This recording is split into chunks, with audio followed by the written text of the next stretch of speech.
we are going to move on to our next presentation, also remote. We have Giuliano Galdi. I'm sorry if I hope I got the name correct. Talking a little bit about groundwater recharge, and so it's definitely a related topic here. We see your screen. You want to go into presenter mode. And that looks great. Okay, take it away.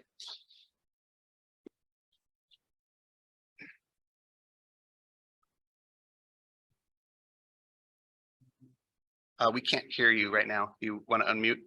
Yeah, just unmute myself. Okay. So good morning, everybody. Can you hear and see me okay? Okay, my name is Giuliano Galdi, and I am the University of California Cooperative Advisor in Siskiyou County. And today I'm going to be talking about enhancing drought resilience through groundwater. I want to pause you real quick. I don't know if it's, I'm trying to get this set up. Okay, there we go. Trying to maximize the screen size here. All right, go ahead. Okay. So why is this winter groundwater recharge important? Because as all we know, we have been facing prolonged drought periods in California. We had like the 76, 76, 77. That was the worst in terms of precipitation and runoff, and caused more than 1 billion economic losses. We had also the period between 2007 and 2009. We had the 2012, 2016 it was pretty bad too, and we have the current drought. So it seems that these drought periods are becoming more often because of climate change. So that being said, we still often have excess surface water during winter. So how we could use this excess during winter to replenish the groundwater when we need in the rivers and the soil. So basically it was mimicking what was done in the past with flood irrigation. When we had like plenty more water, we used to flood irrigate most of the fields, and part of the water that was not being used by crops and evaporating was going toward the groundwater. But lately, we have been more efficient about irrigation. So over decades, we have come from flood irrigation to wheel line and center pivot. And as Aaron said, like even within center pivot, we have different nozzles that have different efficiencies, like from MISA, LISA, and LIPA systems. So what means that we are applying less water in the crops, but all the water we are applying is being mostly more than before is being used by the crop or evaporation. So there is a loss of potential of groundwater recharge with the current irrigation methods. So I'll just go briefly because Aaron talked about that already. So this is like a Scott Valley. Growers and ranchers are supposed to save 30% of water during the irrigation season, and the Shasta Valley 15%. Oh, sorry. 15%, and that's because of the irrigation water curtailment, because of the drought emergency.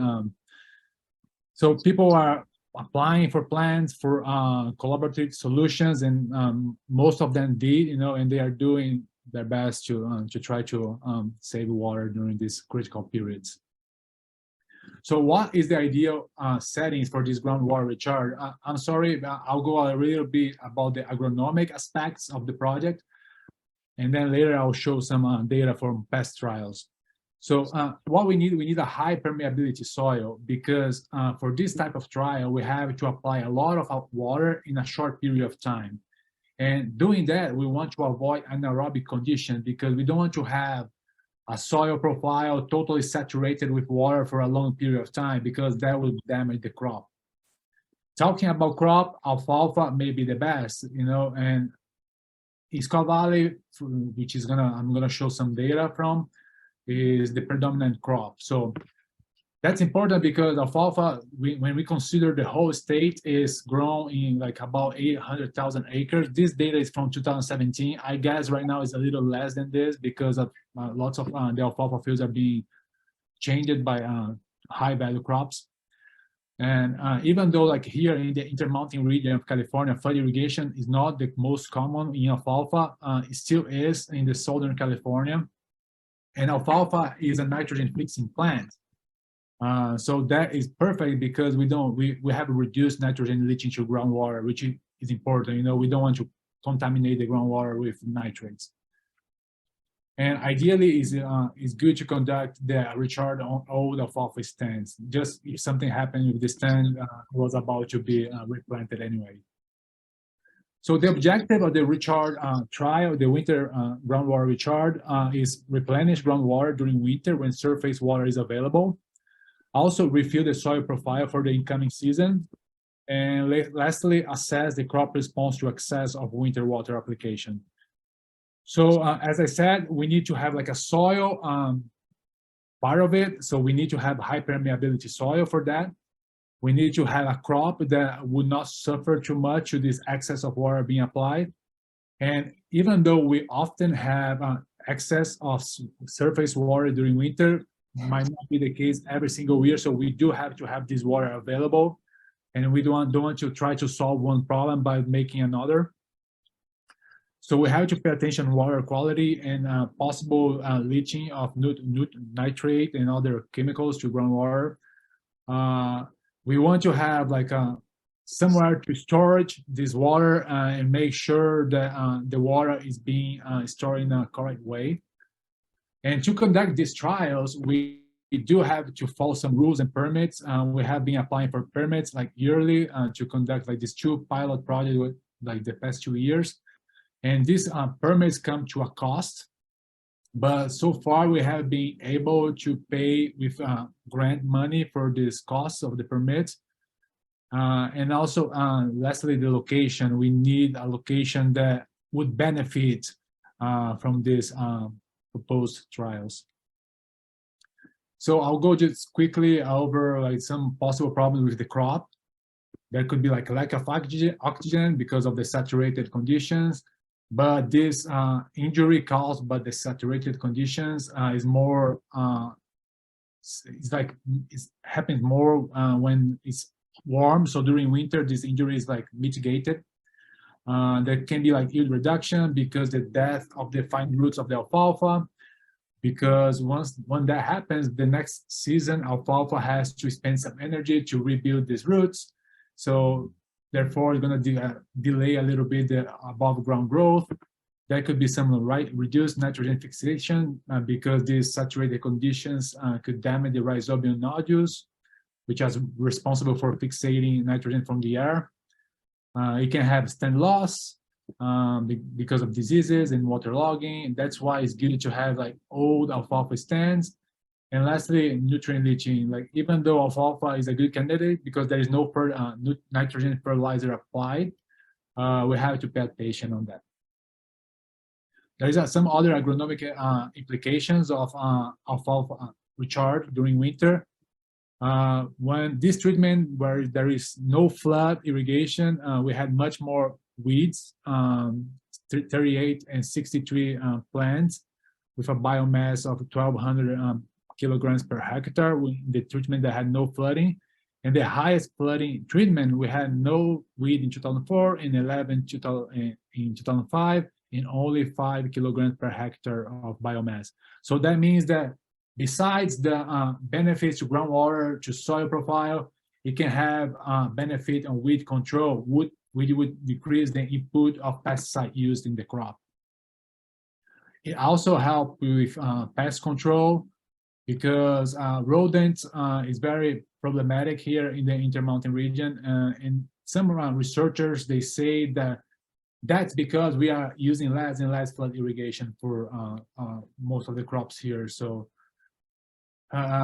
this irrigation efficiency is also influencing the rodent problems. So now I'm going to talk about the past trials that were conducted in 2015 and 16 by this research team. Mainly the Helen Dock, she's the main PI for this trial, but Steve Orloff, the past farm advisor, Andrea Brown, Daniel Putna, and Toby O'Green, they all were part of this project. They conducted 2 on-farm experiments in these 2 years. One location was UC Davis and the other was Scott Valley. And the experiments evaluation were regarding the effect of different water amounts applied during this flood irrigation, timing of water application, and the duration of the water application. So basically, I'm gonna talk about the Scott Valley location. The field that we used was a 15-acre field. It was an old stand, 9-year-old alfalfa. The soil is a stoner gravelly sand loam, which is good because it has good infiltrability. The treatments we conduct there was 4. The continuous, where flood irrigation was applied every day. The height, flood irrigation was applied between 3 and 5 applications per week. The low was between 1 and 3 applications per week. And the standard, no winter water application, which was our control. So this table with a bunch of numbers just to show quickly how much water was applied in each treatment. So in the continuous treatment, the one that was flooded like every day, in 2014, we have an average of 26.2 feet of water applied. In 2015, 11.1. High treatment was 7.2 in 14 and 4.1 in 15. And the low treatment was 3.9 in 14 and 5.4 in 15. So there was a mistake, like one of the checks applied 2.21 acre feet here. So that's why the average was a little higher, but it was not supposed to be like that. So this is to show a little bit the difference between the 2 years, mainly regarding precipitation. 2014 and 15 season was a dry year, and the total recharge among all the treatments was 135 acre feet of water. So this, like the top 4 graphs in the left hand side is showing like each treatment, and the continuous, you can see like the bars are the amount of water applied. And the bottom left graph is showing how the recharge influenced the groundwater as we go towards the season. So as we had a dry year in 2014-15, the recharge that we conducted increased the plant available water later in the season, like the dark blue line showing that the control, the treatment that had no application, it was dried out earlier than the flooding, other flooding treatments. So because it was a dry year, there was some loss to ET, evapotranspiration, and soil storage. This loss was between 1 and 7% of the applied water. On the other hand, the right-hand side was a 2015 and 16 year, which was above normal year regarding precipitation. We had less recharge done. It was only 107 acre feet. I said only, but I mean, it's a lot of water. So we can see in the same graph in the bottom right that there was no benefit for the plant available water. So that means that the precipitation that we had in 2016 was enough to refill the soil profile with water. So basically, the flood irrigation we were doing in the treatments was not like changing anything in the soil profile. And the loss of applied water to evapotranspiration and soil storage was much lower, between 1 and 2%. Here is also, again, to compare both years, but now just regarding the deep percolation as a percent of the applied water, which is basically meaning that how much of that water we were applying was going below the root zone. So in the dry year of 2015, the deep percolation varied from 93% to 99%. That means like 93 to 99% was going below the root zone. But when we have the wet year, the following one, we have these deep percolation amounts varying between 98 and 99%. So the wet year, most of the water we were applying was going towards the groundwater. So here, basically, just to show both years again, when we have, in the average, the water table rose up to 6 feet in response to the winter recharge. Here on the top graph is the 2015, the dry year. And here we can see that this precipitation, first, like the top graph, the bars on the top is precipitation. The bars on the bottom is the recharge amount, and the orange line is the groundwater level. So this precipitation circled in red didn't do too much in the level of the groundwater. and then like as the arrow is pointing. But when we have the wet year, the whole precipitation was able to refill the soil profile. So the water we were applying in the recharge during the recharge program, it was effectively raising the water table, as we can see in the orange line. These two events, basically. So regarding the alfalfa, alfalfa yield did not show a significant correlation to the total of water applied in 3 out of the 4 cuttings. There was one cutting that had a negative correlation between alfalfa yield and increasing amount of water. The continuous plots, the one that were being applied every day, had 0.76 ton per acre of yield loss when comparing to control. These like 2 green bars. So in 2006, the continuous treatment showed slightly higher yields than during first and second cuttings. It was similar to the first cutting in 2015. So we also assessed the weed and orchard grass biomass, which did not show a correlation to the total applied water in this project. So as I said, we were conducting a pilot project, and depending on approval of the permit, our goal is to extend this one location trial to 4 locations. And we are going to test different crops, alfalfa and grass field, and it's going to be a multi-year project. So as conclusions, there is a large amount of water that could be applied on dormant alfalfa fields for groundwater recharge, so we don't have too much effect on the crop. So I think people could be on board for this type of trial because I do think it's very promising. So this data that I showed, over 90% of the applied water went to deep percolation. In this 90% is being a little conservative, but some of the treatments were much higher than this. And it ranged between 2.6 and 26 feet of water in the Scott Valley site. So less than 10% of the applied water was either evaporated or used to fill up soil pore space to bring the soil to field capacity. And lastly, applying winter water for groundwater recharge is in average or below normal water years, increase plant available water going into the growing season. Yeah, that's what I have for today. Thank you.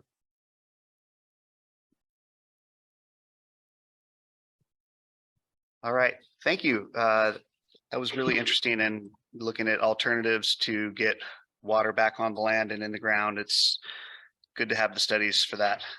Let me get to the participant list. Any questions? There's a lot of follow-up in the chat relating to the previous talk. I don't think there's any questions that have come in via the chat. Any questions in the room? Come on up to the microphone, please.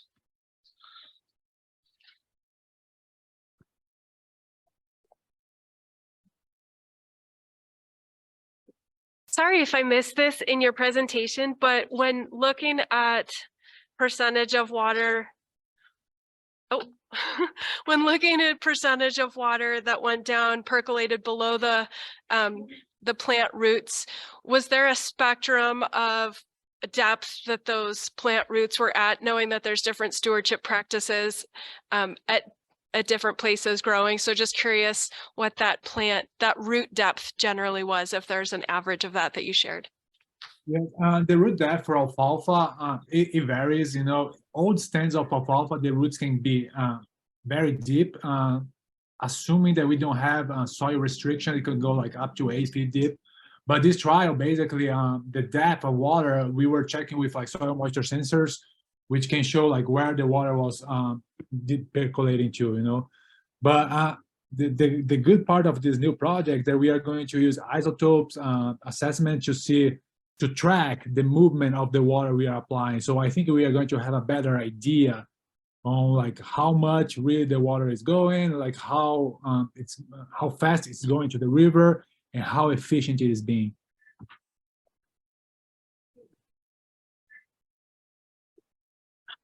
Hi, Betsy Stapleton. And you partially answered my question with your last answer, in that in reviewing the permit, application, there's a lot of discussion about potential in-stream benefits, and I don't see you mentioning that in this discussion. So I wonder if you'd like to reflect on that. Yeah, sure. That's like one of the main goals, because as a University of California Cooperative Extension, I have to be true to the science and be able to assess this type of situation, environmental situation, and that's going to be the main goal of the project from now on. Because we do need to change these levels, and I hope with this isotope and the more location, more water being applied, I do think there is like a good chance that these levels are going to increase. Okay. We have a few questions coming in from the chat. From Dave Webb, it seems that a fundamental component of groundwater recharge projects is a preliminary analysis of what percentage of the various year types excess is available in. What info has been gathered to document that, and on what basis it was "quote unquote" excess determined? Yeah, I'm not sure about that. I guess like this is something that DWR will be will tell us during the permit application, because if you are trying to apply for a permit during like a dry year where surface water is not in excess, I don't think the permit will ever go through. Okay. But we didn't get, sorry, but I don't have the basis like on how this excess of water is determined. Okay. And then a question from Nick Jocelyn: if the recharge was less effective in dry years, why try this in the middle of a multi-year drought? Yeah, mean less effective, it doesn't mean that it's not effective. The thing is, like, when we have a wet year, most of the water is basically going directly to the groundwater. But even in the dry year, we can see some benefits of this recharge, even though it might be less efficient than the wet year. Okay. And then from Sari Sommerstrom, how many acre feet are you planning to apply each year for the next I don't know if it's Shasta Valley Irrigation District or Scott Valley Irrigation District project? How many acres are involved?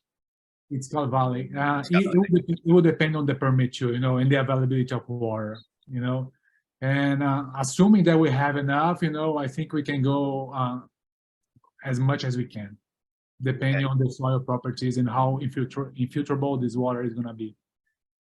Okay, and then from Desiree Toulos, how did you evaluate whether the percolated water is contaminating groundwater with any nutrients or pesticides in the soil or soil surface? Yeah, part of this past trial, I'm not sure how the samples were taken, but probably we will do some like sampling to make sure because we also like test the quality of the water we are applying.